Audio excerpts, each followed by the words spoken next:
गेल्या काही दिवसांपासून मुंबईमध्ये ठिकठिकाणी जे आहेत ते तरुण एकवटत आहेत, विद्यार्थी एकवटत आहेत. कुठेतरी आक्रोश जो आहे या विद्यार्थ्यांचा तो आता आपल्याला रस्त्यावरती पाहायला मिळतोय.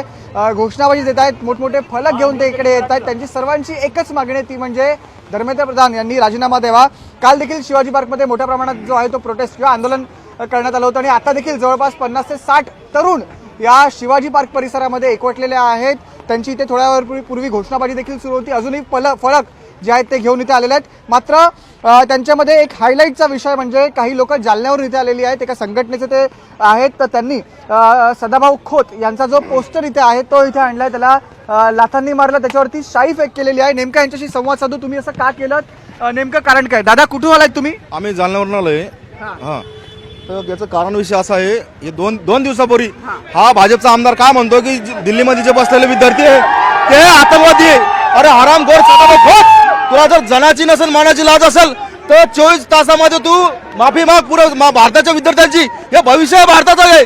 आणि जर माफी नाही मागितली, कालपासून आम्ही तुला मुंबईत बघतोय, तुला तू कुठं सापडत नाही. आम्हाला अशी भीड घेतली की हा मुंबईत आहे कुठेतरी. मुंबईच्या आम्ही गल्ला आम्ही सापड, पण सदा खोत नावाचा नाडक माणूस आम्हाला कुठंच नाही भेटला. याच्यानंतर हा जिथं भेटेल याला लाथाडल्याशिवाय आम्ही राहणार नाही.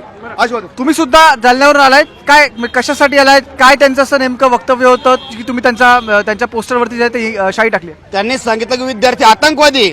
विद्यार्थी जर आतंकवादी असतील तर मग हे विद्यार्थी, पोलीस सुद्धा एक दिवस विद्यार्थीच होते, मग यांना पण आतंकवादी म्हणायचं का?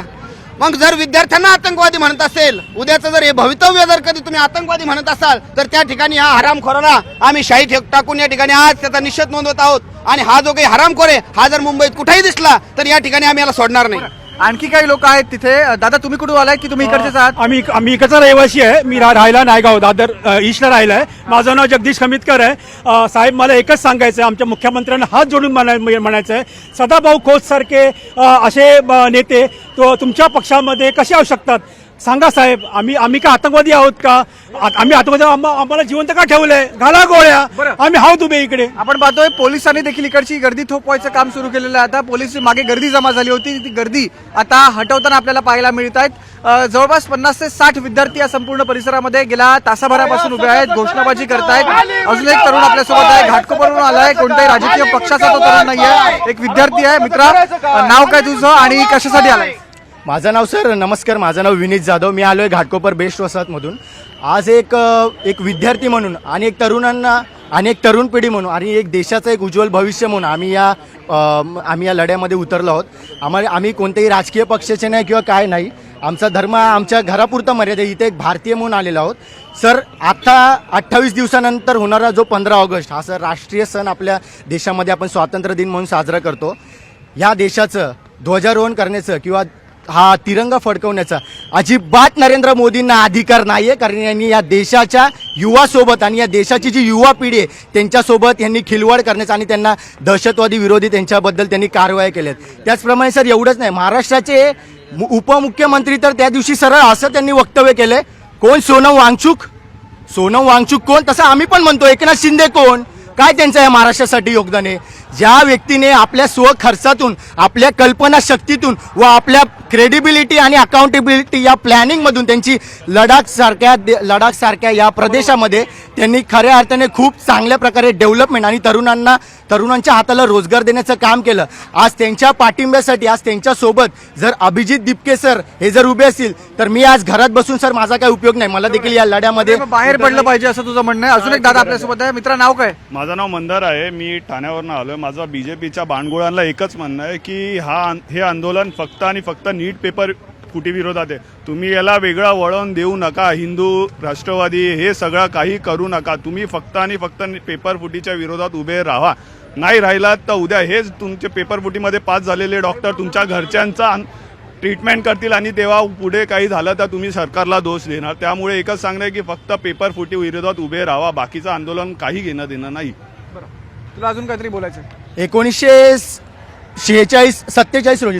15 ऑगस्ट 1947 रोजी जेव्हा हा भारत देश स्वतंत्र झाला तेव्हा माजी पंतप्रधान स्वर्गीय पंडित जवाहरलाल नेहरू यांनी असं वक्तव्य केलेलं कि इस देश को संभाल लेना, नहीं तो 75 साल के बाद एक कोई बूढ़ा अनपढ़ आएगा और आपको धर्म के नाम पर बांट देगा. एवढंच नव्हे, 2013 साली जेव्हा माजी पंतप्रधान स्वर्गीय डॉक्टर मनमोहन सिंग सरांनी जेव्हा प्रेस कॉन्फरन्स घेतलेली आपली शेवटची, तेव्हा त्यांनी एक स्टेटमेंटमध्ये असं वक्तव्य केलेलं की he will be the disaster of the country. आणि तुम्ही आता बघतायतच, शेतकरी नाही, विद्यार्थी नाही, जाती जातीमध्ये भांडणं लावायचं. एक आहे केंद्रात नरेंद्र, तो बोलतोय खोटं, आणि एक आहे राज्यात देवेंद्र, तो लावतोय जाती जातीत आग.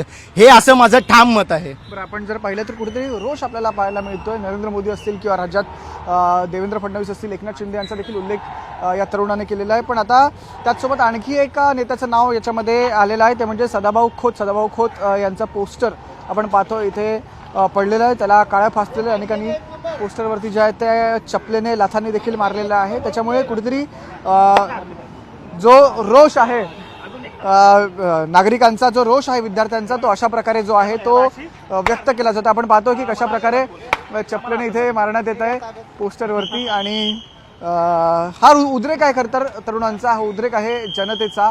त्याच्यामुळे आपण पाहतोय की सतत मुंबईमध्ये आंदोलनं होत आहेत आणि मोठ्या संख्येने तरुण किंवा विद्यार्थी आपण म्हणायला हवं या आंदोलनासाठी उपस्थित राहत आहेत. अनेकांवरती गुन्हे देखील दाखल झालेले आहेत. मात्र तरीही कुठेही न डगमगता किंवा आमच्यावरती गुन्हे दाखल होतील का याचा विचार न करता ही सगळी जी तरुण मंडळी आहेत ती आज रस्त्यावरती उतरताना आपल्याला पाहायला मिळतात. उमेश यांच्यासह मी संकेत वरक, न्यूज 18 मराठी, शिवाजी पार्क.